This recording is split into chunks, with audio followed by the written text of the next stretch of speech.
साथियों नमस्कार। मैं डॉक्टर अनुराग विजयवर्गीय, शिमला हिमाचल प्रदेश से। साथियों आज मैं एक विशिष्ट विषय के साथ आपके सामने उपस्थित हूँ। उस रोग का नाम है पार्किंसन। आयुर्वेद में इसे कंपवात नाम से जाना जाता है। साथियों आजकल आधुनिक जीवन शैली के कारण पार्किंसन के रोगियों की संख्या दिन प्रतिदिन बढ़ती ही जा रही है और यह एक प्रकार से नर्वस सिस्टम के डिजनरेशन के कारण पैदा होने वाला एक जटिल किस्म का रोग है। सामान्य तौर पर 60 वर्ष की उम्र के बाद में ही ये रोग पैदा होता है, लेकिन आजकल फास्ट फूड कल्चर और असंयमित जीवन शैली के कारण यह रोग बच्चों में भी देखने आने लगा है। इसके अलावा महिलाओं की अपेक्षा यह रोग पुरुषों में अधिक देखने में आता है। आरंभ में इस रोग के लक्षण बहुत कम दिखाई देते हैं, जो कि धीरे धीरे बढ़ते चले जाते हैं। आयुर्वेदीय ग्रंथ माधव निदान के अनुसार इस रोग को कंपवात कहा जाता है, जो कि वायु नामक दोष के बढ़ जाने से पैदा होता है। यही बढ़ा हुआ वायु वात जब नाड़ी मंडल यानी हमारे नर्वस सिस्टम की स्थिरता स्टेबिलिटी को नष्ट कर देता है तो यह रोग पैदा हो जाता है। इस रोग में होता क्या है कि बिना सर्दी के भी शरीर कांपता रहता है और इस रोग में पेशियों में जड़ता और दुर्बलता पैदा हो जाती है और क्रमबद्ध रूप से कंपन पैदा होने लग जाते हैं। तो आयुर्वेद में इसको माधव निदान ग्रंथ में इसके बारे में बताया गया। सर्वांग कंपः शिरसो वायु वेपथु संज्ञक है, यानी सारे शरीर में हो या फिर सिर में कंपन हो, इसे कंपवात नाम दिया गया है। तो इसमें और क्या क्या लक्षण होते हैं मैं जरा विस्तार से कर लूँ आपसे चर्चा। इसमें सबसे पहले कंपन आपको देखेंगे, एक हाथ से शुरू होता है और उसके बाद उसी तरफ के पैरों में कंपन होने लग जाता है। उसके बाद दूसरी तरफ के हाथ पैरों को ये रोग अपनी चपेट में लेता है। धीरे धीरे हालत यह हो जाती है कि रोगी चाय का कप भी बड़ी मुश्किल से पकड़ पाता है। चेहरे, गर्दन और हाथों एवं टांगों की मांसपेशियों में कठोरता आने लग जाती है और पेशियों की मसल्स की संपूर्ण क्रियाएं मंद हो जाती हैं। इससे रोगी रुकता हुआ सा चलता है और छोटे छोटे कदम रखता है। धीमी एवं लड़खड़ाती चाल, कदम कमजोर, चलते समय आगे की ओर झुकाव, छोटे छोटे कदम, ये इस रोग के निश्चयात्मक लक्षण हैं। इसके अलावा चेहरा बिल्कुल भाव शून्य हो जाता है और ऐसा लगता है कि जैसे चेहरे पर कोई मास्क पहनाया हुआ है और पलकों में झपकने में कमी आने लग जाती है रोगी के। इसके अलावा बातचीत करने में उसे कठिनाई होती है, तकलीफ होती है, आवाज़ पर नियंत्रण नहीं रह पाता है, निगलने में कठिनाई महसूस करता है ऐसा रोगी और उसे आवाज़ पर नियंत्रण नहीं रहता। रोगी कब्ज की और भीषण कब्ज की शिकायतें पैदा हो जाती है, उसे इस तरह की शिकायतें करता है और धीरे धीरे रोगी चिंता, एंजाइटी और अवसाद या डिप्रेशन से पीड़ित होने लग जाता है और उसकी याददाश्त धीरे धीरे कमज़ोर होने लग जाती है, कम पड़ने लग जाती है और रोगी की तीव्र अवस्था में चित्त विभ्रम, आयुर्वेद में एक खास लक्षण बताया है जिसे कहते हैं कंफ्यूजन की स्थिति पैदा हो जाती है और मूड बिल्कुल अस्थिर बन जाता है। वो मूड क्षणे रुष्टा क्षणे तुष्टा, रुष्टा तुष्टा क्षणे क्षणे, कभी आदमी ऐसा रोगी कभी गुस्से में हो जाता है, कभी प्रसन्न होता है, इस तरह से बार बार उसका मूड बदलता रह जाता है। आयुर्वेदिक उपचार क्या है देखिए, आयुर्वेद में इस रोग की अचूक उपचार बताए गए हैं। प्राचीन आयुर्वेद इतना समर्थ है कि यह रोग बहुत पुराने काल से ही बहुत सारे लोग इस रोग की चपेट में आते रहे हैं। तो आयुर्वेद में इसका उपचार है, लेकिन बहुत धैर्य की आवश्यकता होती है, बहुत पथ्य परहेज के साथ रोगी का उपचार करना जरूरी होता है और आयुर्वेद विशेषज्ञों के परामर्श से उपचार लिया जाना जरूरी होता है। इस रोग में आयुर्वेद में 3 चीज़ें बताई गई हैं, अफीम, कुचला और गुग्गलू, इन 3 का सेवन सबसे अधिक लाभ देता है। और इसके अलावा पौष्टिक भोजन की भी बहुत बड़ी भूमिका होती है। मालिश करने से भी बहुत ज़्यादा लाभ प्राप्त होते हैं।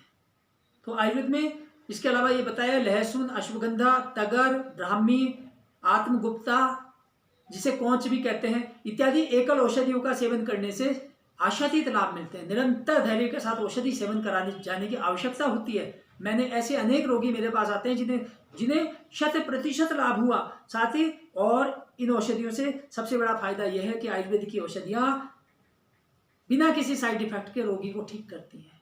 धर्म रहे अरु धन बचे, रोग समूल नसाए, एते लाभ उठाइए देसी औषध खाए।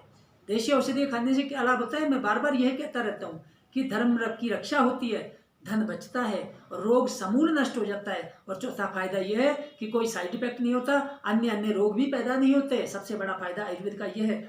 तो इसमें हमें ये देखना चाहिए कि लहसुन, गूगल, अदरक और ये सब जो हम सेवन करें, इसमें ये विशेष बात है कि हमें इन औषधियों का, सिंगल ड्रग्स के सेवन करने के दौरान हमें क्या क्या परहेज रखने चाहिए। तो ये सब परहेज ये आयुर्वेद के ग्रंथों में, पुराने ग्रंथों में स्पष्ट शब्दों में बताया गया है। देखिए, साधारण वैद्य तो आपको इतना सा परहेज बताकर अपनी बात समाप्त कर लेता है कि गुड़ तेल खटाई, लेकिन ऐसा नहीं है। आयुर्वेद अनंत है, असीम है। तो उसमें आयुर्वेद के ग्रंथों में स्पष्ट लिखा हुआ है कि लहसुन के सेवन के दौरान ये चीज़ें नहीं खानी, गुगलू के सेवन के दौरान ये चीज़ें नहीं सेवन करनी है। तो हर औषधि, हर सिंगल ड्रग के बारे में शास्त्रों में लिखा हुआ है। उसके लिए आपको किसी विशेषज्ञ, सुयोग्य विशेषज्ञ से परामर्श लिया जाना बहुत जरूरी है। और आपको इन परहेजों के बारे में और इस रोग के बारे में विस्तार से यदि जानना है तो आप मेरे द्वारा लिखित और महामहिम राष्ट्रपति महोदय के कर कमलों से राष्ट्रीय पुरस्कार से पुरस्कृत यह पुस्तक जीवन शैली के रोग और आयुर्वेद, आप इसको पढ़ें। आप इसको पढ़ सकते हैं। मैं इसका लिंक यहाँ पर दे दूंगा। जो लोग पढ़ना चाहते हैं वो उनको मैं लिंक दे दूंगा। इसमें पार्किंसन के बारे में विस्तार से दिया गया है। इसलिए जैसे ही, सबसे पहले बात ध्यान देने की यह है कि जैसे ही रोग पैदा हो जाए उसी समय आयुर्वेद की शरण में आ जाइए।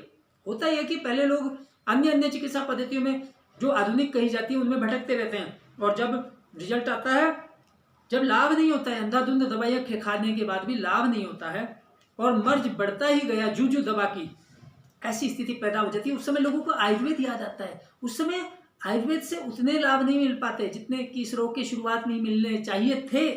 तो अब मैं यहाँ पर कुछ घरेलू प्रयोगों की बात करूंगा जो मेरे निजी हैं। मैं चिकित्सक, मैंने बहुत सारे रोगियों को इनको ठीक किया, और ये आसान प्रयोग में आपको, मेरा इसमें कम से कम 25 वर्षों का अनुभव है इस रोग का। आप इनको देख सकते हैं। यदि किसी रोगी का हाथ पैर कांपते हैं, आप पेन कापी ले सकते हैं, आप नोट कर सकते हैं। यदि किसी रोगी के हाथ पैर कांप रहे हैं तो उसको क्या करना है, उसको गोरख मुंडी, पंसारी के यहाँ इसी नाम से मिलती है, और लौंग का चूर्ण, लवंग, लौंग हम खाते हैं ना, भोजन के बाद लौंग खाते हैं, पान में डालते हैं लौंग।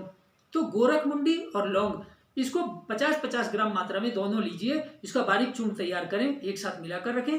1-1 ग्राम की मात्रा में सुबह शाम सेवन करना है पानी के साथ, क्योंकि ये वात रोग है, इसलिए वात रोग में गर्म पानी ही सेवन किया जाता है, ठंडा पानी नहीं। फ्रिज का पानी भूल कर भी नहीं लें। तो ये पंसारी की दोनों चीजें आपको मिल जाएंगी, इसका सेवन शुरू कर दें। हाथ पैर कांप रहे हैं वो बंद हो जाएंगे। ऐसे रोगी, पार्किंसन के रोगियों को कब्ज बहुत ज्यादा रहता है, तो कब्ज के लिए मैं कुछ आसान प्रयोग बताता हूँ। आरोग्यवर्धनी बटी 2-2 गोलियां सुबह शाम त्रिफला के काढ़े के साथ सेवन कराएं। किसी भी कंपनी की ले सकते हैं, बहुत लाभ मिलता है कब्ज के रोगियों को। आंतों की पेरास्टाल्टिक मूवमेंट, उसमें वो बढ़ावा मिलता है उस मूवमेंट्स को, और इसलिए कब्ज दूर होता है। कंपवात के रोगी को नियमित रूप से बड़ी हरड़ का चूर्ण बाजार में मिल जाएगी, बड़ी हरड़, इसी नाम से पंसारी के यहाँ से इसका पाउडर बना लें, या बाजार में हरीत की चूर्ण भी मिलता है, उसका भी आप सेवन नियमित रूप से करें।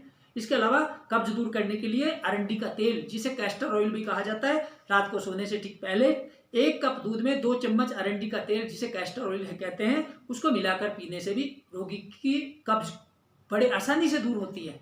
और कब्ज के लिए रोगी बहुत ज़्यादा, इस प्रकार के रोगी कब्ज होती है और वो शिकायत करता है बार बार कि मुझे कब्ज बहुत है, तो आप इसका बिल्कुल अविलंब सेवन शुरू करा दें और वात दोष नियंत्रित हो जाता है और बहुत लाभ मिलता है। इसी प्रकार से एक लक्षण आता है पिल रोलिंग मूवमेंट। ये पिल रोलिंग ऐसे ऐसे रोगी करता है, पिल रोलिंग, जैसे गोली बनाते हैं ना, आयुर्वेदिक की गोली बनाते हैं, गोली बनाते टाइम हम ऐसे करते हैं, पिल रोलिंग मूवमेंट। ये मूवमेंट रोगी का होता है। इससे कैसे करना है, इसका उपचार, आप पीड़ित व्यक्ति को सौंठ का चूर्ण, सौंठ ले लें, पंसारी के यहाँ मिल जाती है, शुंठी चूर्ण, सौंठ, ड्राई जिंजर, उसका पाउडर लेकर के देशी गाय के 1 कप गर्म किए हुए दूध में मिलाकर उसको पिएं। ऐसा सुबह भी पिएं, शाम को भी पिएं। इस प्रयोग से अनेक रोगियों को मैंने ठीक होते स्वयं देखा है। इससे अंगुलियों में कंपन होने की शिकायतें दूर हो जाती हैं। बहुत ही आसान प्रयोग है। इसके अलावा महानारायण तेल, जो लोग, क्योंकि वायु रोग है, वायु को शांत करने के लिए आयुर्वेद का महानारायण तेल बहुत ही उत्तम औषधि मानी जाती है। महानारायण तेल को 1 कप दूध में 1 चम्मच महानारायण तेल मिलाकर के अच्छे से घोल लें, उसको पिला दें रोगी को, रात को सोने से पहले पिलाएं, बहुत लाभ मिलेगा और बहुत ही सुंदर परिणाम इसके आते हैं। यदि आपको महानारायण तेल उपलब्ध नहीं है तो बादाम रोगन भी दूध में डाल के पिला सकते हैं, उससे भी रोगी को बहुत लाभ होता है। ये सब घरेलू आसान प्रयोग मैं आपको बता रहा हूँ। इसके अलावा रोगी एक शिकायत करता है कि याददाश्त कम होने लग जाती है, डिमेंशिया, याददाश्त कम होना, धीरे धीरे रोगी भूलने लगता है, उसको दैनिक क्रियाकलापों में भी स्मरण शक्ति में कमी आने की या स्मरण शक्ति में गिरावट आने की शिकायतें वो करता है। उसके लिए बहुत ही बढ़िया प्रयोग मैं आपको बता देता हूँ। उस औषधि का नाम है, सिंगल ड्रग है, याद रखिए, उसको कहते हैं हरिद्रा। हरिद्रा को संस्कृत में हरिद्रा कहते हैं, हिंदी में कहते हैं हल्दी, जो हम तड़के में छोकर में यूज करते हैं। हल्दी का प्रयोग, हल्दी याददाश्त बढ़ाने के लिए बेहतरीन है। इसका एक्सट्रैक्ट से बने हुए कैप्सूल का सेवन, एक हल्दी का कैप्सूल सुबह, एक हल्दी का कैप्सूल शाम को आप इसका सेवन कराएं सुबह शाम, अद्भुत लाभ मिलेंगे। क्यों लाभ मिलेंगे? क्योंकि ये विशोधनी है, शरीर से टॉक्सिन्स को बाहर निकालती है। इस रोग में टॉक्सिन्स बन जाते, शरीर में भरे हुए रहते हैं विषाक्त तत्व, विष जातीय तत्वों को, उनसे शरीर को मुक्ति दिलाती है। भाव प्रकाश निघंटु आयुर्वेद का एक प्रसिद्ध ग्रंथ है, उसमें स्पष्ट शब्दों में लिखा है, हरिद्रा तूरा से तिक्ता रूप शोषणा विष कुष्ठनुत, विष कुष्ठनुत है, विष को दूर करती है। मेह कंडु व्रणान हंति देह वर्ण विधायिनी और विशोधनी कृमि हरा पीनस अरुचि नाशिनी। इतना सुंदर चिंतन किया है, विषों को दूर करती है, शरीर से टॉक्सिन्स को बाहर निकालती है। तो इसके बाद हमारे पास एक और चीज आती है, उसका नाम है व्हीट ग्रास। व्हीट ग्रास का जूस भी पार्किंसन के रोगियों को बहुत लाभ देता है। यदि बुढ़ापे के कारण ये रोग पैदा हुआ है तो व्हीट ग्रास का जूस अद्भुत परिणाम देता है। आप इसका प्रयोग सुबह शाम 30 मिलीलीटर की मात्रा में कराएं। पानी इसमें मिला सकते हैं बराबर मात्रा में।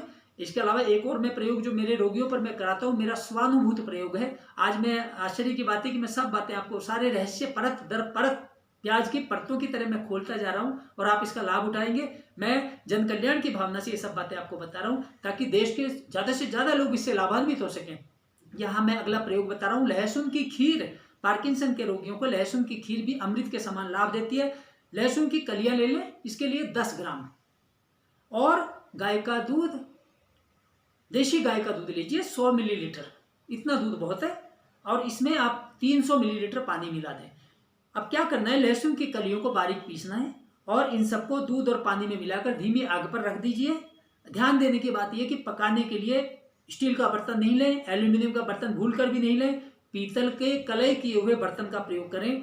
जब धीमी आग पर रखेंगे और पकते हुए जब धीमे धीमे आप देखेंगे कि केवल दूध ही शेष बचा है, यानी पानी जल जाएगा, तो इसे पानी जल जाए तो इसे उतार कर छान लें और थोड़ी सी शक्कर मिलाकर या शहद मिलाकर इसका सेवन करें। अद्भुत लाभ मिलेंगे। पार्किंसन कंपवात के रोगियों के लिए चमत्कारिक औषधि है। एक और अचूक नुस्खा आपको बता देता हूँ, यह भी मेरा निजी प्रयोग है, इससे अनेक रोगियों को लाभ मिलता है। इसमें आप देख लीजिए, बादामगिरी लेनी है आपने 4 दाने, एक टाइम की दवा का है यह नुस्खा। बादामगिरी 4 दाने, अखरोट 1 दाना और 4 मगज, 1 चाय की चम्मच। 4 मगज मिल जाते हैं पंसारी के नाम पास, इसी नाम से, जिसमें खीरे के बीज होते हैं, आपके ये खरबूजे के बीज होते हैं, तरबूज के बीज होते हैं। 4 मगज वो इस नाम से मिलते हैं, 1 चाय की चम्मच भर। और चौथा है अफीम दाना, जिसको खसखस भी कहते हैं, 1 चाय की चम्मच भर लें। इतना, इन सबको रात को पानी में भिगो देना है और सवेरे खरल में या कुंडी में इसको अच्छे से घोट पीस लें। मिक्सी में नहीं पीसना है, अलग से पीस लें। नियमित रूप से इस प्रयोग को करते रहने से, यानी सुबह घोट कर अच्छी तरह पीसकर इसको पी लें खाली पेट, नियमित रूप से ये प्रयोग करने से नर्वस सिस्टम को बहुत ताकत प्राप्त होती है और मन और मस्तिष्क को असीम शक्ति प्राप्त होती है। करके देख लीजिए, अचूक है, बहुत ही सुंदर इसका परिणाम आता है। इसके अलावा एक और मैं सिंगल ड्रग की बात करूंगा, उसका नाम है अलसी। अलसी की भूमिका भी पार्किंसन में बहुत उत्तम बताई गई है और रोगियों को अलसी का सेवन किसी न किसी रूप में अवश्य करना चाहिए। अलसी जो है बेहतरीन एंटीऑक्सीडेंट है और रेटिना और दिमाग की कोशिकाओं का विकास करता है, जिससे स्मरण शक्ति और एकाग्रता में बढ़ोतरी होती है। इस रोग में स्मरण शक्ति की कमी पैदा हो जाती है, उसको ये रोकती है अलसी। और अलसी के लड्डू भी सेवन किए जा सकते हैं और इससे बने हुए कैप्सूल फ्लैक्सीड के नाम से भी आपको बाजारों में उपलब्ध हो जाते हैं। इसके अलावा मैं देखता हूं कि ऐसे रोगियों को, पार्किंसन के रोगियों को एंजाइटी बहुत रहती है, तो उनको तगर का प्रयोग करना चाहिए। तगर के कैप्सूल भी बाजार में मिलते हैं। इसके अलावा अश्वगंधा भी एंटी स्ट्रेस हर्ब के रूप में मशहूर है और इसको भी आप एंजाइटी को दूर करने के लिए अश्वगंधा के कैप्सूल सवेरे शाम एक का प्रयोग कर सकते हैं। एक औषधि है, उसका नाम है जिंको बिलोबा। जिंको बिलोबा जो है बाजार में इसी नाम से मिलते हैं। इसका क्या होता है कि ये डोपामाइन नामक गुड हार्मोन की मस्तिष्क के विविध हिस्सों में उपलब्धता को बढ़ाती है। ब्रेन में सभी भाग के मस्तिष्क के हर भाग में, हर हिस्से में डोपामाइन को सुलभ कराती है ये औषधि। इस एक तरह से तार जोड़ने का काम करती है। तो जिंको बिलोबा से बने हुए कैप्सूल बहुत लाभ देते हैं। इसके अलावा स्पिरुलिना और ब्राह्मी से बने हुए कैप्सूल भी रोगी को सेवन कराए जा सकते हैं। आप करके देखिए, नियमित प्रयोग कीजिए। इन औषधियों का, आयुर्वेदिक हर्बल औषधियों का कोई साइड इफेक्ट नहीं है, अद्भुत लाभ आपको मिलेगा। ऐसे रोगियों में विशेष बात यह है कि विटामिन B6, विटामिन C तथा विटामिन E की कमी पाई जाती है। ऐसे रोगी इन विटामिनों की कमी से जूझते रहते हैं। तो इनसे संबंधित विटामिन B वाली चीजें, विटामिन E और विटामिन C जिन खाद्य पदार्थों में होते हैं, उनका सेवन ऐसे रोगियों को अवश्य कराएं। यहाँ पर आज मैं अंत में ड्रगलेस थेरेपी की बात करना चाहूंगा कि रात को सोने से पहले पंचगव्य घी की 2 बूंदे नाक में अवश्य डालें। दोनों नासा छिद्रों में पंचगव्य घी लिख लीजिए। पंचगव्य घी बाजार में मिल जाता है, इसका नाक में डालें, अद्भुत लाभ मिलते हैं। ये नहीं उपलब्ध होता है तो रोगन बादाम डालें। नियमित रूप से नाभि में सरसों का तेल और या बादाम का रोगन बादाम नाभि में लगाएं। और भोजन पकाते समय, तीसरी बात याद रखिए, भोजन पकाते समय भूल कर भी एल्यूमिनियम के बर्तनों का प्रयोग नहीं करें। पीतल पर कलय किए हुए बर्तन ही उपयोग में लाएं। और यदि आप बर्तनों का जो स्वास्थ्य पर प्रभाव पड़ता है, आप ये बहुत गहरी बात मैं आपको बता रहा हूँ, वो जो साइड इफेक्ट्स पड़ते हैं बर्तनों के, वो धातुओं के, वो आप उसकी जानकारी विस्तार से पढ़ने के लिए आप मेरे द्वारा लिखित है, और ये पुस्तक भी महामहिम राष्ट्रपति महोदय के कर कमलों से राष्ट्रीय पुरस्कार से पुरस्कृत है, आयुर्वेद संपूर्ण स्वास्थ्य का आधार। आप इसको पढ़ सकते हैं, आप इसका अध्ययन कर सकते हैं और इससे आप लाभ ले सकते हैं। मैं यहाँ लिंक आपको दे दूंगा। इसके अलावा जो ये देख लीजिए, जो दूध आप पी रहे हैं, जो दूध आप पी रहे हैं, उससे पहले ये ध्यान से देख लीजिए कि कहीं ये जिस गाय या भैंस का आप ले रहे हैं, कहीं ग्वाला उस गाय या भैंस को ऑक्सीटोसिन इंजेक्शन तो नहीं लगा रहा है। बहुत बड़ी बात है। ऑक्सीटोसिन इंजेक्शन से जो दूध निकाला गया है, वो दूध हमारे शरीर में जाता है और वो पार्किंसन भी पैदा करता है और डिमेंशिया भी पैदा करता है, हमारे मस्तिष्क को सिकुड़ता है। तो इसका बहुत आप अच्छे से ध्यान रखें। और इसके अलावा और बातें जो हमारी बहुत मशहूर शास्त्रीय औषधियाँ हैं इस रोग की, उसका नाम मैं बता देता हूँ। वो भी किसी सुयोग्य वैद्य के परामर्श से ही आप शुरू करें सेवन करना। उसमें लाभ की बजाय हानि हो सकती है। हर किसी के बाबाओं, बाजीगरों, लालाओं, चेलाओं, छद्मचरों, विज्ञापनों, ठगों और सड़क छापों के कहने पर आयुर्वेद का सेवन भूल कर भी नहीं करें। इस दवा का नाम है स्वर्ण भूपति रस। दूसरी है सहचरादि तेल।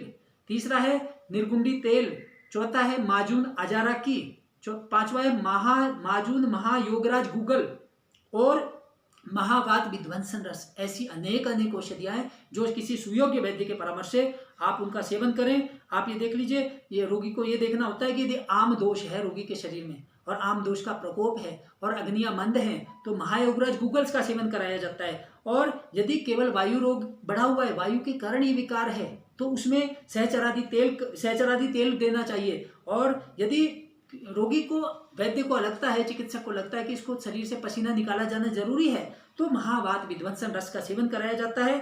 और या मैं यहाँ बिल्कुल अपना एक प्रयोग बता देता हूँ कि माजून अजाराकी में मोती पिष्टी मिलाकर सेवन करने से भी अनेक कंपवात के रोगियों को मैंने लाभ दिया है और उनको बहुत सुंदर परिणाम इसके मिले हैं।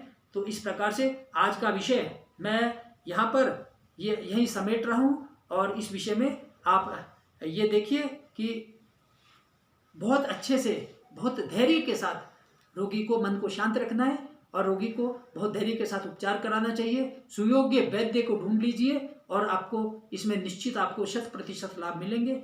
ये ऐसा मेरा विश्वास है। और ये रोग, आपको इस रोग से मुक्ति मिलेगी। तो साथियों, फिर इस विषय पर फिर किसी नए विषय के साथ मैं आपके सामने उपस्थित होऊंगा। तो आज मैं आपसे इजाज़त चाहता हूँ। नमस्कार।